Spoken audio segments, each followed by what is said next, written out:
What's going on, everybody? Welcome back. FantasyTeamAdvisors.com, bringing home the bacon. MLB DFS video for Sunday, June 2nd. Already into June. Yesterday, great day yesterday.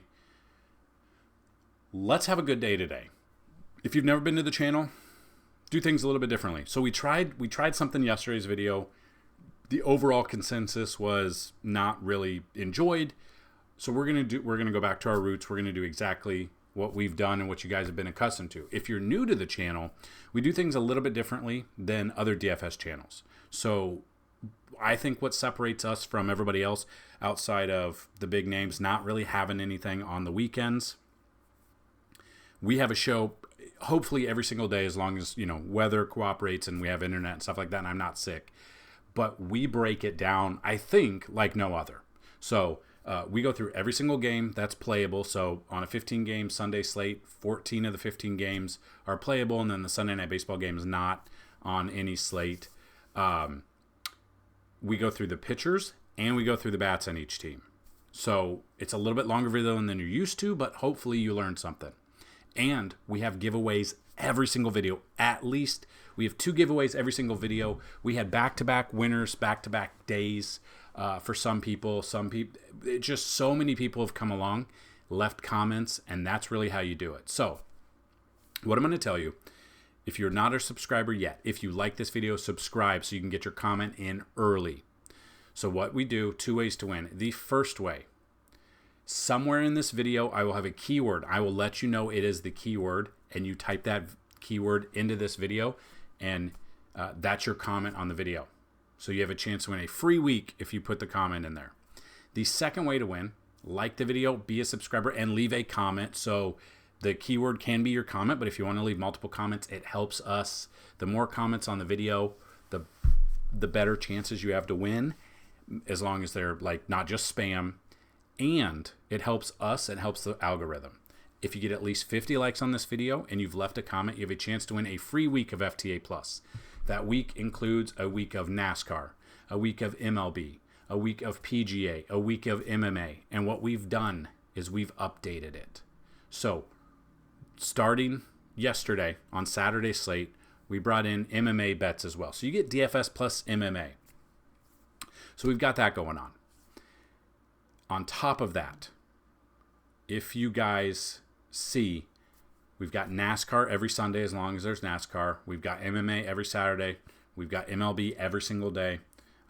We've got PGA on Thursdays as well. So 50 likes on a video, you have a chance to win a $10 free week.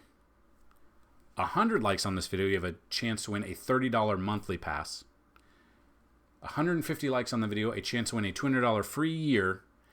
And 200 or more likes on this video, a chance to win a $500 lifetime pass. Now, with the amount of views that we've gotten, I'm very surprised we don't hit 200 likes every single video. You have a chance to win a $500 lifetime pass. So if you want to, have your family and friends get in these, or even go ahead and log into a different account and do it, that may be a chance. But what I'm going to say, in the description of this video is today's article, which coincides with the video. So click on that if you want to see an abbreviated version of what we're talking about. It's also our link to our Discord, so go check that out. We go out core plays, we give out stacks, we give out players at each position, we give out some sports bets sometimes as well. So go check it out. So we are going to see who the winners from yesterday's video are. So the first one, this is because it got at least 50 likes on the video, Michael Swick. Michael has won multiple times, so all you guys got to do, be a subscriber to the channel and leave a comment. It's very easy. Michael won a couple of days ago, I think. All the time, his name's coming up. So that's number 1 for getting a minimum of 50 likes on yesterday's video. And this we'll re-roll this until we get the keyword in here, and that'll be a free week to whoever it is. Jauga did not put it, but thank you for the sport. Been around for a long time.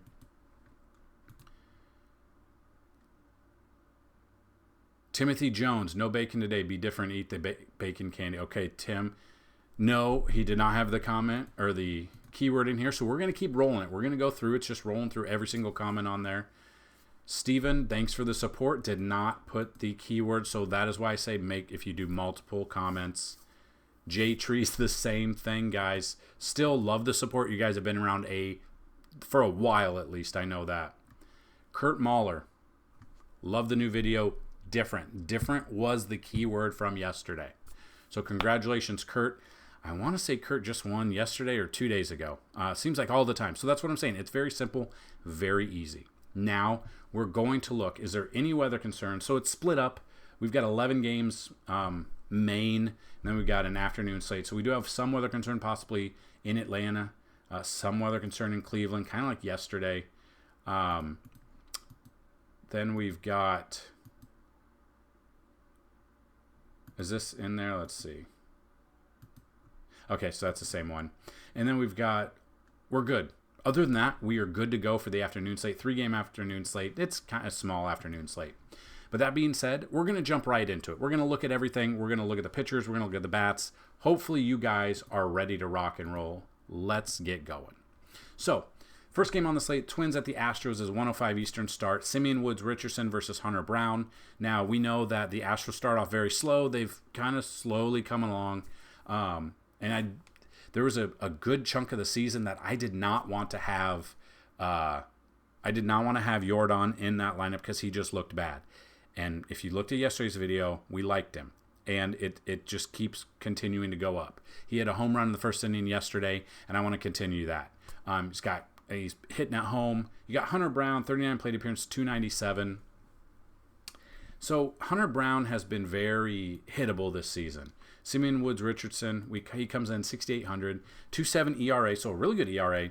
The problem is he's had this many starts and he only has a total of 30 strikeouts. Normally, he doesn't have a ton of strikeouts. He had a 8 strikeout game against Seattle. Seattle's the top team. They strike out the most out of all MLB teams right now, which you wouldn't think about on paper and looking at their record and their bats and how many runs they put up, but they do strike out a ton. The Astros are in the same boat a little bit, but he hasn't faced them this year. Doesn't strike out a ton. Pitching on the road, he has a 3 ERA, so just a little bit higher than his 2.25 at home. Tournaments, I'm okay with that, but I doubt I have any exposure to Woods Richardson today. And I know for a fact that Hunter Brown being 7,000 got 6.39 ERA. He did have a good start against Seattle, had 9 strikeouts in the game. Like I said, if you're looking for a pitcher that's going against, if you're looking for a pitcher for sports bets, for strikeouts or DFS, see who's pitching against Seattle any given day. And if it is a good matchup and they're not a terrible pitcher, might be good. Hunter Brown's ERA is up there, though. That does scare me. And Minnesota can hit.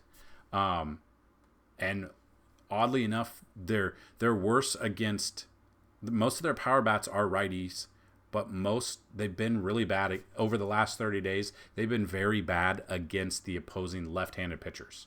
So Hunter Brown comes in. I'm probably not going to use either pitcher. I'd rather take the bats in this game. Both sides. Yordan, Kyle Tucker are my top 2. They are very expensive for Houston. I completely understand that.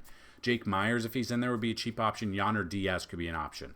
Now, and if you've been with us before on Sundays, you know that Sundays are the days of rest for not only the Lord, but catchers. So catchers usually rest on Sundays. So if Diaz is out, it might be Victor Caratini. I don't know. I probably wouldn't use Caratini, but I would look at Diaz if he's in there. I would look at Jeremy Pena if he's in there. Chas McCormick didn't play on Sunday or Saturday, so see if he is in there as well. Flip side of that, the Minnesota bats that I would look at. Alex Kirilloff I would look at. Carlos Correa, Max Kepler, Carlos Santana, Byron Buxton, like the main guys. Then you've got Ryan Jeffers, who I like to usually use against lefties, but if he is in there, I don't mind. I don't know if he will be. Willie Castro's another one that you could look at. Maybe look at Kyle Farmer. Really just depends. We'll have to wait for the lineups to come out. It'll be pretty early that the lineups drop because this is the first game of the day. So we kind of look at that. But I would be, I'm probably fading both pitchers, and I'm probably looking at the bats. And I did forget to mention, if you are new to the channel, liking the video, commenting, all of that helps out the channel, helps out the algorithm.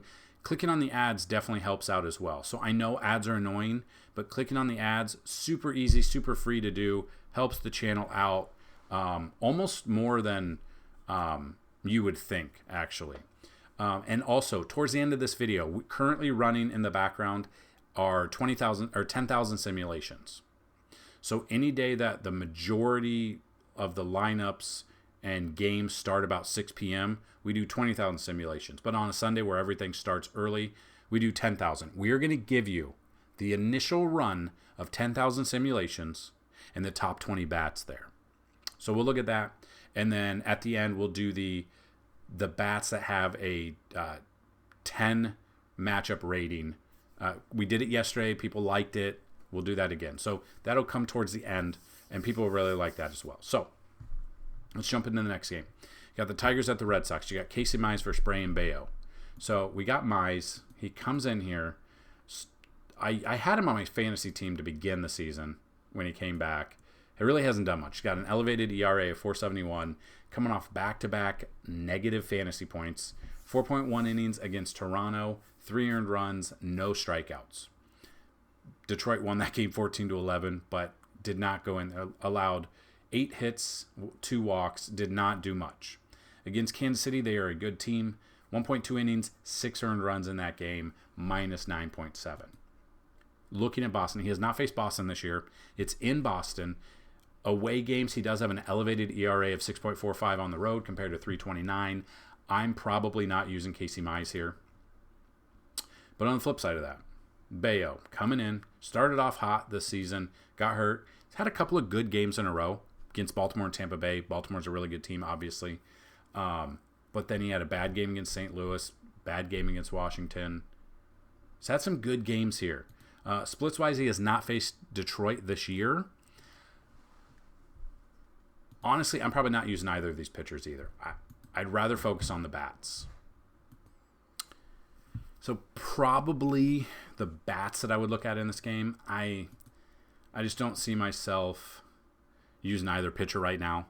I'd look at the offenses. I'd look at some sort of form of a Tigers bat, maybe Riley Green, Matt Vierling. You could look at a little bit of Mark Canha. You could look at Spencer Torkelson. Cheaper options would be some sort of like Colt Keith, Akil Baddoo, Winfield Perez, something like that. Boston bats at home, Rafi Devers. Obviously, you want to take Rafi Devers, especially against Casey Mize. Jarren Duran, Wilyer Abreu is what I would look at. But again, and I've seen this before, but be careful with MLB DFS. We saw yesterday, Chris Sale had the best matchup. He was the most expensive pitcher. His over-under on strikeouts, I think, was set. It ended at a close at 7.5. Gave up 6 runs in the first 2 innings against Oakland. So anything can happen with baseball. That's the problem. It's not as easily predictable as like basketball or football because, you know, your stud pitcher can go out there. Zach Gallen the other day, go out there, and the first inning hurt his hamstring, and then you're done. Your lineup's screwed. So things happen like that. But yeah, I mean, anything can happen, but these are just my thoughts. Again, if you have gut plays, you want to go a different direction, I completely understand. I would look a little bit Vaughn Grissom, Dom Smith maybe, but I think we really want to stick with Devers, Duran, and Wilyer Abreu over everyone else for Boston. Next game, the Rays at the Orioles, Zach Littell versus Cole Irvin. Littell, 31 plate appearances, so basically a start and a half. Cole Irvin, same thing, 35 plate appearances. But let's see what they've done this year so far. So Littell comes in, 3.03 ERA, 64 strikeouts. It's been pretty good. We used him against Oakland his last start, 7 innings, 9 Ks. He just faced Boston 2 starts ago, 20.4 fantasy points. Great game against the Mets. Looking at this against Baltimore, has not faced Baltimore this year. Tournament-wise, Zach Littell is okay because I think everyone will be on Baltimore, which is understandable. But just like yesterday, everyone was on Sale, and he got lit up. You got to get a little creative, and you got to go a little different direction if you're trying to take down some form of a tournament. Then we've got Cole Irvin here. 7,600, 284 ERA, 36 strikeouts. Splits-wise, Pitching at home, he does have a better ERA at home in 6 games played, 5 of them being starts. Has not faced Tampa Bay this year. I would look at Cole Irvin. I think Cole Irvin's more of your cash option. I think Littell is more of your tournament option. I don't trust Tampa Bay bats 100%. I think they're only the whole Tampa Bay side would be tournament option. I probably won't have any exposure to them. You could look at Yandy Diaz, Randy Arozarena. You could look at Jose Siri or Richie Palacios, but I don't think I'll have any exposure. And then Baltimore side, Gunnar Henderson, Westberg, Mountcastle, Ryan O'Hearn, Adley Rutschman. Those are the main ones. But you want to get a little creative, a Kyle Stowers, a little bit of Colton Cowser, cheaper options depending on who's in this lineup. Santander has some pop in his bat. Cedric Mullins, Jorge Mateo could go a different direction if that's what you're looking for. But tournament for Littell and Tampa Bay bats, I think Cole Irvin and Baltimore bats are cash plays. Athletics at the Braves. So in theory, it's a great matchup for Charlie Morton. Not a good matchup for Medina. Tournament-wise, I think Medina could be a sneaky option because people will be on the Braves bats, which makes sense. Medina comes in, coming off the IL. That's the only problem. I don't know.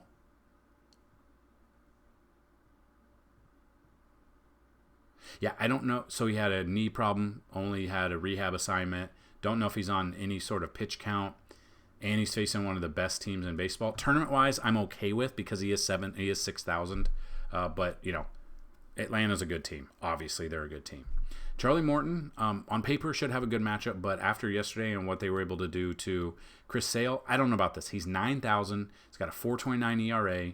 Has not faced Oakland this year. Gave up 8 earned runs against Washington. Somehow he gave up 8 earned runs against Washington, but had positive fantasy points because he did have the strikeouts. So the strikeouts are there. Career-wise, 18 plate appearance, hasn't seen much.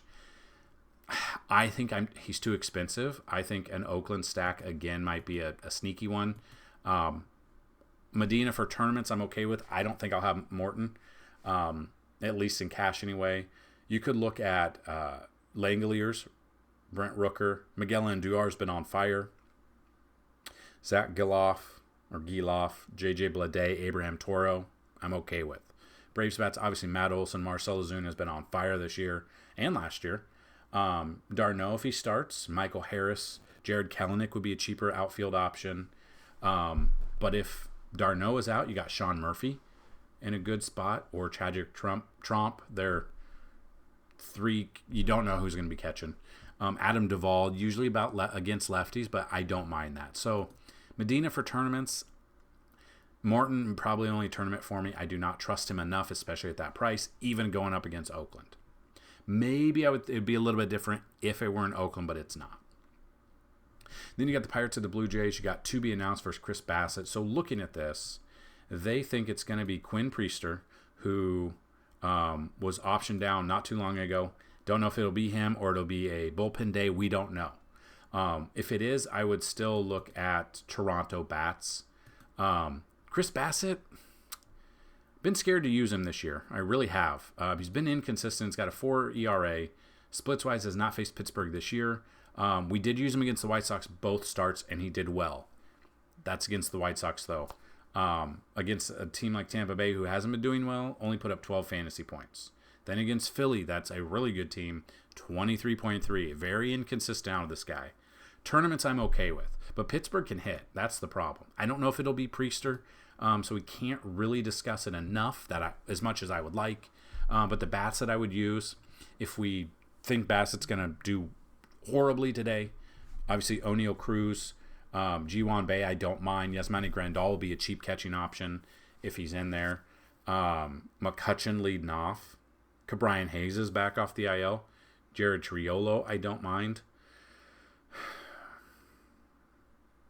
That might be it. Might not go any other way on this lineup. Maybe Nick Gonzalez would be a cheap option. Toronto bats, obviously it's always going to be Vlad in your lineup. Bo Bichette, Davis Schneider, Danny Jansen if he's in there. Justin Turner did have Saturday off. I don't know if he's hurt or he just had the day off, so we'll monitor that. Cheaper options could be a Dalton Varsho, George Springer, or Kevin Kiermaier if they are in there.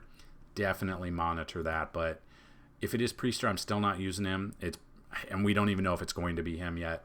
And I don't know if I can trust Bassett. He's got a good matchup against Pittsburgh, but I just don't know if I can trust him at all.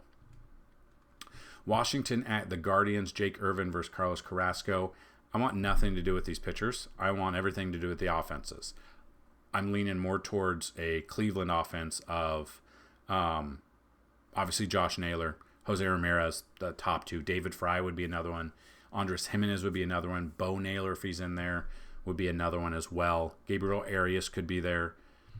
Tournament pick, Estevan Florial, if he's there and available. Hasn't really done much.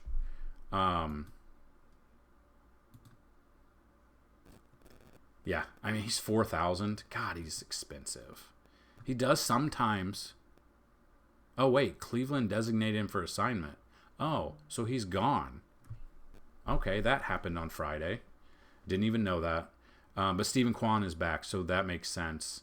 Yeah, Stephen Kwan is back, so that could be an option. I didn't even realize Florial was gone. So you could look at that. Stephen Kwan obviously would replace him, but the weather's a concern there. A little bit of rain, so we'll definitely see. And then Washington bats, depending on who's going to get in there. Eddie Rosario, Jesse Winker, C.J. Abrams, my top three. Cheaper options would be a Lane Thomas or a Keibert Ruiz if he's in there. Luis Garcia Jr. could be another option as well. So, yeah, that's kind of where I'd go. Obviously, if you are going with Guardians, Jonathan Rodriguez could be a very cheap option. He really hasn't done much for us the majority of the time we've used him. That's the problem. But I definitely would look at a Naylor, Fry, Ramirez, a little bit of Tyler Freeman as well. I'm more on a Guardian stack, but I don't mind a Washington stack too. We've got the Diamondbacks at the Mets. You've got Brandon Pfaadt versus Jose Quintana. Pfaadt hasn't really seen much. Quintana, 104 plate appearances, 344. So we always like to look when there's like 100 plus plate appearances against a team and almost a 350 batting average. You always want to look to see if there's like really good BVP. Eugenio Suarez is 8 for 25 with a double and a home run, batting 320. Randall Grichuk usually hits lefties well, 4 for 16 with 2 doubles and a home run, batting 250. Kevin Newman's 10 for 21, batting 476. Ketel Marte's 4 for 11, 364. Tucker Barnhart 3 for 8. Christian Walker's only 2 for 7, but he usually mashes lefties. Lourdes Gurriel Jr. is another one I would use for sure. I feel comfortable using Pfaadt because of how bad the Mets are. I would use Pfaadt. I would use Arizona bats. I don't want Quintana, and I really don't want the mess of the Mets right now at all. So that's pretty cut and dry with this one. Huge pitcher's park, so definitely look at Brandon Pfaadt and the Arizona bats over Jose Quintana and the Mets just lineup that they throw out there every day. Rangers at the Marlins. You got Andrew Heaney versus Trevor Rogers. Battle of the lefties here. So we got Andrew Heaney coming in, a little cheaper option. Where is he? Well, Trevor Rogers is 5,700. Coming off an okay start against San Diego, I suppose. 11.2 is not good, but at his price, like anything's good. Really good start against Detroit, not against Milwaukee, not against Philly, not against Oakland. Like a ton of. It's crazy how hard he fell and how fast he fell. I'm looking at the Texas bats yet again here against the lefty. And then Haney, 7,300. Really hasn't done much. He's not going deep into games lately. Not getting anything. I would look at bats on both sides. Obviously, I love the Texas bats over Miami. But there are some Miami bats we could look at. So, Adolis Garcia against the lefty. Corey Seager against the lefty. Jonah Heim did not play Saturday. Probably just rest. Now he should be back. Marcus Semien against the lefty. You got Nate Lowe. Maybe a little bit. Wyatt Langford is a righty. Robbie Grossman being a switch hitter, he could be in there as well. If you think Haney's going to, not do well, Jesus Sanchez I would look at, Jazz, Jake Berger, Josh Bell, Otto Lopez, Brian De La Cruz. These are the ones that I'd look at. That's basically it for the Marlins. I'd rather focus on Texas bats. I don't want pitcher. I won't have exposure to either pitcher, though. Padres at the Royals. Padres just put they put Joe Musgrove, who was supposed to pitch on Saturday, and Yu Darvish, who struggled the past 2 starts, on the IL for an extended period of time. Michael King now goes up against Cole Reagans. It is a pitcher's park. Michael King coming in. Where's his price? 8,800. Two decent starts in a row. One against Miami, one against Cincinnati. Now, both of these teams don't compare to what the Royals have been doing this year. A fantastic start against the Dodgers, too, 34.8. He has not faced Kansas City this year. Away games, though, he does have a better ERA, 3.43 in a ballpark. Tournaments, I think he'll be very under-owned. I don't know how much exposure I'll have to him, but I think Michael King will go under-owned today. Then we will go with taking a look at Cole Reagans, who's the second highest priced pitcher on this slate. On paper, San Diego's supposed to be able to hit lefties very well. Reagans did not have the best start against Minnesota, 13.3, but against Detroit and Oakland, both 30-plus fantasy points there. He's very expensive. That's my problem. I think tournament-wise, I think both of these pitchers are tournament pitchers. I don't think I can trust them in cash. Reagans is very, very expensive. If I were to use bats, and I'm not going pitching here, Machado and Tatis are the top two. Higashioka could be a cheap catching option. He usually hits against lefties, so we could see him in there. Jurickson Profar, Jake Cronenworth, Ha-Seong Kim, Luis Arraez. These are the bats I would look at. Some sort of, or David Peralta too, some sort of mixture of these guys for San Diego. Kansas City's more cut and dry. It's Witt Jr., it's Salvador Perez, Vinny Pasquantino, Michael Garcia, MJ Melendez, Nelson Velasquez. Those are like the main ones. You want to get a little bit creative and go a little bit lower owned. Nick Lofton if he's in there. Garrett Hampson if he's in there. Freddie Furman, Kyle Isbell. These are some of the bats I would look at. Overall, I think both of these pitchers are tournament pitchers. I don't think I trust them enough in cash, specifically Reagans at that price. Then we got the White Sox at the Brewers. You got Nick Nastrini versus Freddie Peralta. I will pay up for Freddie Peralta. I'm taking Freddie Peralta against the White Sox, and I'm taking the Milwaukee Bats against Nastrini. I think it's pretty self-explanatory. Pretty much any of the Milwaukee Bats. I guess you could throw in a White Sox stack because no one will be on a White Sox stack, but I mean, I don't think I would. I'd rather go Brewers, William Contreras, Gary Sanchez, Christian Yelich against Nastrini, Jake Bauers here, Willie Adames, Rhys Hoskins is back off the IL. You could look at him. I mean, there are so many different ways. I think, to be honest with you, if you make multiple lineups, I would make multiple different Brewers lineups today.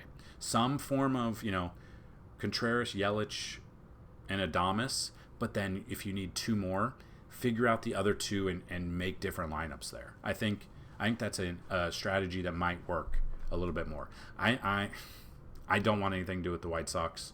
I won't have anything to do with the White Sox. If you are, let me know. And then come back tomorrow and let me know how well you did. Next game, the Reds at the Cubs. You got Nick Lodolo versus Ben Brown. Now, we have stacked against Lodolo quite a bit lately. St. Louis, they really didn't do anything against him. But he didn't strike out a ton. He went 5.1 innings there. We did have some San Francisco bats. They put up 4 earned runs. We did have Baltimore bats against him. They put up 4 runs. San Diego, we had against him. He shoved against them, 11 Ks. Splits-wise, somehow he's not faced Chicago this year. On the road, does have a little bit better ERA. Tournaments, I'm okay with Lodolo. Ben Brown, we just used him in his last start. And he shoved against Milwaukee. 7 innings, 10 strikeouts. Now, I think people are going to be chasing this. He's most likely not going to see the same thing. I'm probably fading pitching in this one and just going bats. At the moment, unless when we do the simulations, unless they show something that I'm not seeing, that's the direction I would go. Tyler Stevenson, Ellie De La Cruz. Get Ellie De La Cruz, stolen base prop in there. Probably happens today. Will Benson, Spencer Steer. Candelario is a cheap option. TJ Friedel or Jake Fraley could be cheap options along with Jacob Hurtubise. I don't know how you say his name. That's how I say it. Bats against Nick Lodolo. Chris Morel. Seiya Suzuki. Dansby Swanson. Ian Happ has been on fire lately. Patrick Wisdom. I think the Cubs, to be honest with you, just like Milwaukee, I think you want to have a few different Cubs stacks. Some different form of Cubs stack the main ones that people are going to be on, and then get a little creative depending on the lineup that comes out. But I think it's got to have Morel and Suzuki to anchor those. Whether or not you go with Michael Busch or Patrick Wisdom on top of that, that's up to you. That's kind of my thought process. Probably not going to have either pitcher. I would look at Nick Lodolo to get stacked against, and 100% against Brown. I think people are going to be all over Brown because of what he did his last start, and it could bite him here today. Then we got the Yankees at the Giants. We've got Nestor Cortez, who's been absolute trash on the road this year. Overall, last start was okay. And then Blake Snell, who's looked bad this entire year. So let's take a look at their prices. Oh, they're not on this one. They're on the 3-game afternoon slate. So you've got Blake Snell coming in 7,800. He's got a 10 ERA, 12.8. So he had a decent start against Philly where he only gave up 3 earned runs. Strikeouts were there, but he got hit hard. Home games, 8.49 ERA in a home ballpark. That is a pitcher's park. He has not looked good. Overall, he's faced the Yankees 98 plate appearances, only a 179 batting average. There's no way I'm fading Aaron Judge the way he's been hitting. I know it's no longer May, but there's no way I'm fading Judge. There's no way I'm fading Anthony Volpe right now. I am all in on a Yankee stack. 100% on a Yankee stack. Tournament-wise, Blake Snell, okay, but he's just looked bad this year. He should, he was the one that denied 150, whatever he turned down from the Yankees. I think 150 or something like that. And as of now, they've been doing pretty good without him. I would look at a full Yankee stack, some sort of a Yankee stack, whatever's there. The only bats I wouldn't use in a Yankee stack right now would be, I think, Rizzo, and if for whatever reason Trent Grisham's in there. If he's in there, I don't want anything to do with him. He's batting like .059 or something. I'm all in on a Yankee stack here. Judge has to be in almost every single lineup. I think he might be a core play for today, especially on a 3-game afternoon slate. Cortez, 3.30 ERA overall. Splits-wise, though, 6.16 on the road compared to a 1.12 at home. But then we look, against the Angels, he only gave up 2 earned runs, but he only got 13 fantasy points. Just has not looked good on the road, and I'm probably off of him here as well. So I would look at some sort of... I think there could be a lot of runs in this game. Let's put it that way. I think, obviously, Judge, Soto, like I said, everyone in this lineup that starts, I'm okay with pretty much everybody except for Trent Grisham and Rizzo. Giants bats, Matt Chapman usually hits lefties well. I would look at him. I would look at Jorge Soler, who hits lefties well. That's another one. Kurt Casale usually hits lefties well. I don't know if he'll start, but that's one I would look at. Wilmer Flores, I'm okay with. I don't love. Mike Yastrzemski, I'd look at. Patrick Bailey, Helio Ramos, depending on who's in there. I think this is a full fade for pitching. I think it's an all green light for bats in this game. Then we get the Rockies at the Dodgers. Austin Gomber versus Gavin Stone. I'll take a little bit of Gavin Stone. I'll take the Dodgers bats. Everyone in this lineup is good to go. I don't care who you are for the Dodgers. Everyone is got the green light for me. I don't want Gomber. You could throw Gomber in there for tournaments because he'll be very under-owned, but maybe not on a 3-game slate. That's kind of the direction I would go there. And then the final game we can play, the Angels at the Mariners. Griffin Canning versus Luis Castillo. Canning, 256. Like I said, the Mariners strike out a ton. We know this already. And he's not 5,500.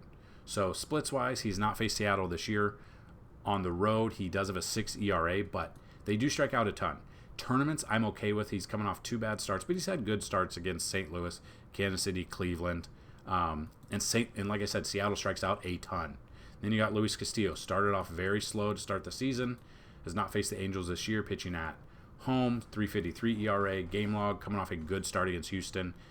I'm all over Luis Castillo as my pitcher here. Other than that, there's no real bats that jump out to me. Maybe after simulations, the bats will jump out. The keyword of the day, I meant to do it a couple games ago, is ocean. So the keyword is ocean. For ocean spray. Because these aren't bad. They aren't bad at all. So yeah, that's where I'd go. Canning for tournaments because, again, Seattle strikes out a ton, and you might not know that, you might not think about that, but being that price, you could really go any direction with pitching there. And there you go. Then you've got the Cardinals yet again, Sunday Night Baseball. I don't understand why. Single game, we cannot play that. So, that being said, if you're still here, we are going to go over the top 20 bats after 10,000 simulations. And then we're going to go over the top bats that all have a 10 or more better, or a 10 plus rating, matchup rating. So, paper, pen, whatever you need to do. These are the initial ones. There's some stacks I think you'll see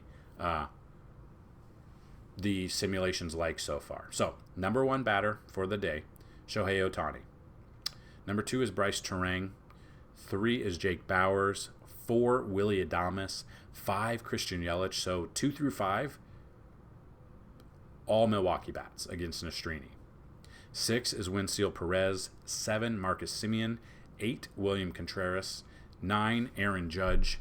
10, Kyle Schwarber. 11, Brandon Marsh. 12, Bryce Harper. 13, Kyle Tucker. 14, Corey Seager. 15, Riley Green. 16, Ellie De La Cruz. 17, Mookie Betts. 18, JT Realmuto. 19, Juan Soto. And number 20 is Matt Vierling.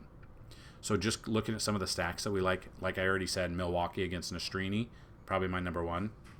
Number 2 being Texas against Trevor Rogers. Number 3, the Yankees versus Blake Snell. So those are your top 20 bats and some of the stacks that we like. And then if we just look at the batters that have a 10 plus rating, there are a ton with a 10 plus rating right now. Let's see how many there are.